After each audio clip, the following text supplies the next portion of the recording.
অণুজীব সারসংক্ষেপ। ভাইরাস হলো নিউক্লিক অ্যাসিড, ডিএনএ অথবা আরএনএ প্রোটিন দিয়ে গঠিত রোগ সৃষ্টিকারী অতি আণুবীক্ষণিক ও কোষীয় বস্তু। এরা জীবকোষের অভ্যন্তরে সংখ্যা বৃদ্ধি করতে পারে, আবার জীবকোষের বাইরে নিষ্ক্রিয় জড় অবস্থায় বিরাজ করে। ভাইরাস দণ্ডাকার, গোলাকার, ঘনক্ষেত্র আকার, ব্যাঙেচি আকার অথবা ডিম্বাকার হতে পারে। টিএমবি ভাইরাস দণ্ডাকার, এইচআইভি ভাইরাস গোলাকার, টিটু ভাইরাস ব্যাঙাচি আকার। কতক ভাইরাস নিউক্লিক অ্যাসিড আরএনএ, যেমন টিএমবি মানুষের পোলিও ভাইরাস, ডেঙ্গু ভাইরাস। কতক ভাইরাস নিউক্লিক অ্যাসিড ডিএনএ, যেমন T two virus, TIV virus, adeno herpes simplex virus ইত্যাদি। উদ্ভিদ, প্রাণী, মানুষ সহ বহু পশু পাখি রোগে কারণ ভাইরাস। এইচআইভি দিয়ে মানুষের এইডস রোগ, লাভি ভাইরাস দিয়ে ডেঙ্গু জ্বর, র্যাবিস ভাইরাস দিয়ে জলাতঙ্ক, ভেরিওলা ভাইরাস দিয়ে গুটি বসন্ত রোগ হয়। টিটুফাজ ভাইরাস সর্বাধিক পরিচিত ভাইরাস।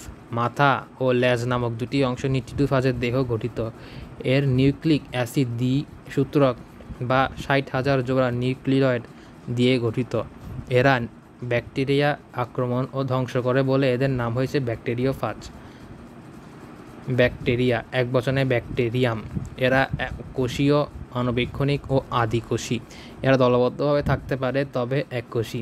ব্যাকটেরিয়ার সংখ্যা বৃদ্ধির প্রধান উপায় হলো দ্বিবিভাজন প্রক্রিয়া। মাটিতে, পানিতে, বাতাসে, জীবদেহে ভাইরাস এবং ভেতরে এদের আবাসস্থল। দেহের ফ্লাজেলা থাকতে পারে, আবার নাও থাকতে পারে, তবে জড়কোষ প্রাচীর আছে। ব্যাকটেরিয়া বহু রোগের কারণ, যেমন কলেরা, ডায়রিয়া, আমাশয়।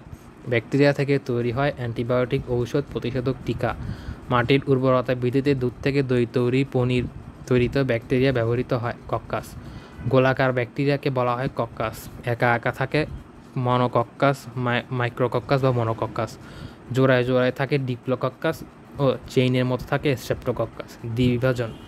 দ্বিবিভাজন কোষ বিভাজনের একটি প্রক্রিয়া। এই প্রক্রিয়া একটি কোষ নিউক্লিয়ার বস্তু এবং সাইটোপ্লাজম দুই ভাগে ভাগ হয়ে যায় এবং একটি কোষ থেকে দুটি কোষের সৃষ্টি হয়।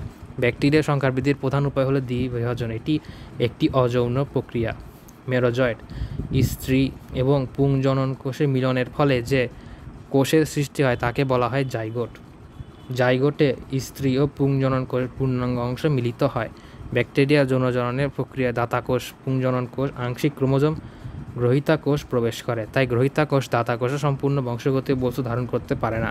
আংশিক ক্রোমোজোম গ্রহণের মাধ্যমে যে জাইগোট গঠিত হয় তাকে বলা হয় মেরোজয়েড। এটি যৌনজনন প্রক্রিয়া, তবে এতে কোনো সংখ্যা বৃদ্ধি ঘটে না। যেসব জীব অতি ক্ষুদ্রাকার, তাই আণুবীক্ষণিক যন্ত্র ছাড়া ভালোভাবে দেখা যায় না, সেগুলোই অণুজীব। জীববিজ্ঞানের যে শাখায় অণুজীব নিয়ে আলোচনা করা হয় সেই শাখাকে বলা হয় অণুজীব বিজ্ঞান বা অণুজীব তত্ত্ব, মাইক্রোবায়োলজি। ভাইরাস হলো প্রোটিন আবরণী বেষ্টিত নিউক্লিক অ্যাসিড সমৃদ্ধ অতি আণুবীক্ষণিক আল্ট্রা মাইক্রোস্কোপ বস্তু, যা জীবদেহের অভ্যন্তরে রোগ সৃষ্টি করে কিন্তু জীবদেহের বাইরে নিষ্ক্রিয় অবস্থায় থাকে। সর্বপ্রথম আবিষ্কৃত ভাইরাস হলো টিএমভি। ভাইরাস নিয়ে আলোচনা ও গবেষণা করা হলো ভাইরোলজি। বিজ্ঞানী স্ট্যানলি ভাইরোলজির জনক বলা হয়ে থাকে। ভাইরাসে জীব ও জড় উভয় বৈশিষ্ট্য বিদ্যমান। ভাইরাসে একই সাথে ডিএনএ এবং আরএনএ থাকে না, যে কোনো একটি থাকে। যেসব ভাইরাস নিষ্ক্রিয় নিউক্লিক অ্যাসিড আরএনএ, সেসব ভাইরাসকে বলা হয় আরএনএ ভাইরাস। আবার যেসব ভাইরাসে নিউক্লিক অ্যাসিড ডিএনএ, তাদেরকে বলা হয় ডিএনএ ভাইরাস। টিটু ভাইরাস হলো ডিএনএ ভাইরাস আর টিএমবি হলো আরএনএ ভাইরাস। ভাইরাস বাধ্যতামূলক পরজীবী। পোষক কোষে কোনো ভাইরাস প্রোটিনের জন্য রিসেপ্টর থাকলে কেবল তখনই সেই ভাইরাস পোষক জীবকে আক্রমণ করতে পারে। ভাইরাসের ল্যাটিন শব্দ থেকে এসেছে, যার অর্থ বিষ। যে কোনো ভাইরাসের কেন্দ্রে নিউক্লিক অ্যাসিড আরএনএ অথবা ডিএনএ এবং নিউক্লিক অ্যাসিডকে ঘিরে প্রোটিনের একটি আবরণ থাকে, যাকে ক্যাপসিড বলে। ক্যাপসিডের নিউক্লিওটাইডকে ক্যাপসোমিয়ার বলে। লিপোপ্রোটিন আবরণ বিশিষ্ট ভাইরাসকে লিপোভাইরাস বলে। কোনো ভাইরাসের নির্দিষ্ট পোষক জীব পাখি থেকে সম্পর্কহীন অন্য জীবে, যেমন মানুষে ছড়িয়ে পড়লে তাকে ইমার্জিং ভাইরাস বলে। সংক্রমণ ক্ষমতা সম্পন্ন একটি পূর্ণ ভাইরাসকে ভিরিয়ন বলে। একসূত্রক বৃত্তাকার সংক্রামক আরএনএ হলো ভিরিয়ন্স। সংক্রামক প্রোটিন ফাইব্রিল হলো প্রিয়ন্স। যে সমস্ত ভাইরাস ব্যাকটেরিয়াকে আক্রমণ করে ধ্বংস করে তাদের ফাজ বা ব্যাকটেরিওফাজ বলে। টিটু ব্যাকটেরিওফাজ ডিএনএ দ্বিসূত্রক। হিউম্যান হার্পিস ভাইরাস দ্বারা ক্যাপসিস সার্কোমা রোগ হয়। লিভারের প্রদাহকে হ্যাপাটাইটিস বলা হয়। অধিকাংশ ক্ষেত্রে হ্যাপাটাইটিস বি ভাইরাস দিয়ে হ্যাপাটাইটিস হয়ে থাকে। হ্যাপাটাইটিস বি নির্ণয়ের জন্য রক্তে এইচবি সারফেক্টেন অ্যান্টিজেন এইচবিএস অ্যান্টিজেন পরীক্ষা করতে হয়। ডেঙ্গু জ্বর হয় ডেঙ্গু ভাইরাস দিয়ে। এর বাহক হলো এইডিস ইজিপ্টি আর অ্যালবোপিক্টাস স্ত্রী মশা। রক্তে এনএসআই অ্যান্টিজেন এবং এজি জিও এজিএম অ্যান্টিবডি পরীক্ষার মাধ্যমে ডেঙ্গু শনাক্ত করা হয়। ডেঙ্গু অ্যাসপিরিন জাতীয় ওষুধ সেবন সম্পূর্ণ নিষিদ্ধ। পেঁপের রিং স্পট রোগ হয় পাপায়ার রিং স্পট ভাইরাস বা পিআরএসভি ভাইরাস দ্বারা। গ্রিক ব্যাকটেরিয়ন অর্থ ছোট রড হতে ব্যাকটেরিয়া শব্দের উৎপত্তি। অ্যান্টোনিও ভন লিউয়েনহুইজকে ব্যাকটেরিওলজি ও প্রোটিওলজির জনক বলা হয়। অনেকেই লুই পাস্তুরকে ব্যাকটেরিওলজির জনক বলে থাকেন। জীববিজ্ঞানের যে শাখায় ব্যাকটেরিয়া নিয়ে আলোচনা গবেষণা করা হয় সেই শাখাকে ব্যাকটেরিওলজি বলা হয়। সবচেয়ে প্রতিকূল পরিবেশে বাস করতে সক্ষম আর্কিব্যাকটেরিয়া। ম্যাথেওজেন্স জাতীয় আর্কিব্যাকটেরিয়া প্রতি বছর বায়ুমণ্ডলে 2 মিলিয়ন টন মিথেন গ্যাস মুক্ত করে। যে সকল ব্যাকটেরিয়া মিথেন গ্যাস সৃষ্টি করে তাদের মিথেওজেন্স বলা হয়। ব্যাকটেরিয়া হলো জড় প্রাচীর বিশিষ্ট এককোষী আদিকেন্দ্রিক অণুজীব, যা সাধারণত দ্বিবিভাজন প্রক্রিয়ায় সংখ্যা বৃদ্ধি করে। গোলাকার ব্যাকটেরিয়াকে কক্কাস বলে, দণ্ডাকার ব্যাকটেরিয়াকে ব্যাসিলাস বলে। অ্যামোনিয়াকে নাইট্রেট এর সৃষ্টির পরিণত নাইট্রিফিকেশন। যেমন ব্যাকটেরিয়া নাইট্রিফিকেশন করে তাদের বলা হয় নাইট্রিফিকেন্স ব্যাকটেরিয়া, যেমন নাইট্রোমোনাস ও নাইট্রোব্যাক্টার। মানুষের অন্ত্রে ইকোলাই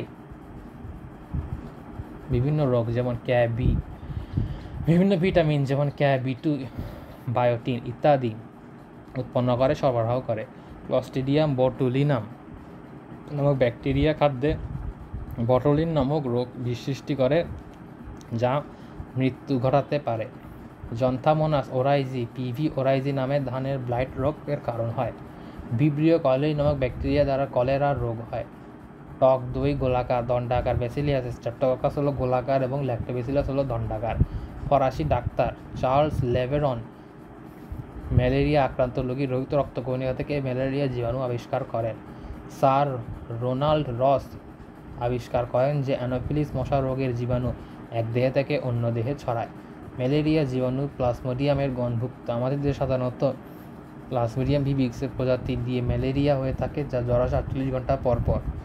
প্লাজমোডিয়াম ভিভিক্সের জীবনচক্র সম্পন্ন করতে মানুষ ও পশুপাখির পোষক দেহের প্রয়োজন হয়, মানুষের মশকের দেহের প্রয়োজন হয়। মানুষের রক্তে যে লোহিত রক্তকণিকায় ম্যালেরিয়া জীবাণু অযৌন পদ্ধতিতে জীবনচক্র সম্পন্ন করে। যেই জীবনচক্রে সাইজন বিদ্যমান তাকে সাইজোগনি বলে। অ্যানোফিলিস মশকি লালাগ্রন্থিতে ম্যালেরিয়া জীবাণুর পরাজয় থাকে, যা মশকির দংশনের মাধ্যমে মানুষের রক্তের স্রোতে প্রবেশ করে। 48 ঘন্টা পর কাঁপুনি দিয়ে জ্বর আসায় পিভিভিক্স জীবাণু দ্বারা সৃষ্ট ম্যালেরিয়ার লক্ষণ। এবার এমসিকিউ, নিচের কোন রোগটি ভাইরাস দ্বারা হয়? ইনফ্লুয়েঞ্জা। ডেঙ্গুর লক্ষণ হলো 1 ও 3 অর্থাৎ উচ্চ জ্বর, র্যাশ, পেশি হাড় ব্যথা, রক্ত জমাট বাঁধা এবং কখনো রক্তক্ষরণ সহ জ্বর হওয়া। তারপর হচ্ছে এসব অণুজীব আরও অবদান রাখে 3 ঘ অর্থাৎ চিকিৎসা ক্ষেত্রে, জিন প্রকৌশলে, কৃষিক্ষেত্রে। এগুলো হলো ব্যাকটেরিয়া।